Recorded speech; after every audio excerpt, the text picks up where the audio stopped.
celle du monde, les problèmes du monde. Il y a un mot en bambara ou en malinké qui traduit le sentiment qui anime les Africains face à toutes ces indignations dont l'Afrique souffre. C'est le mot monnaie. Le monnaie, on n'a pas encore trouvé un mot, Amadou Kourouma, l'écrivain, l'a dit, on n'a pas encore trouvé un mot en français pour traduire ce sentiment. Mais ce serait l'équivalent du défi, de l'outrage dont l'Afrique souffre.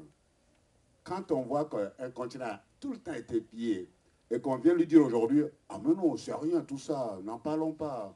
Et que, comme l'a dit Tiken, des sociétés comme Bouygues contrôlent le téléphone et l'eau dans la Côte d'Ivoire et dans bien d'autres pays des 53 États qui composent l'Afrique. Des sociétés comme Boloro Technologies contrôlent les sociétés de culture du tabac, du porc, de ceci et de cela.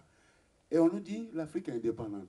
Et l'intégralité des bénéfices de leur entreprise chez nous est rapatriée en Occident. Et on nous dit, développez-vous par vous-même, arrêtez de demander de l'aide. Mais on voudrait bien.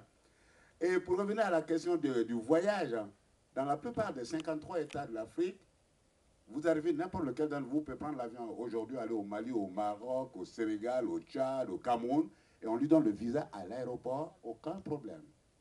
Mais nous, comme il a dit, même des élites qui viennent pour des conférences, pour des débats, pour des colloques, on leur demande l'assurance de rapatriement, le billet d'avion aller-retour, la preuve qu'ils ont les moyens de vivre en France, le certificat de je ne sais pas quoi, et par la suite, on le leur refuse.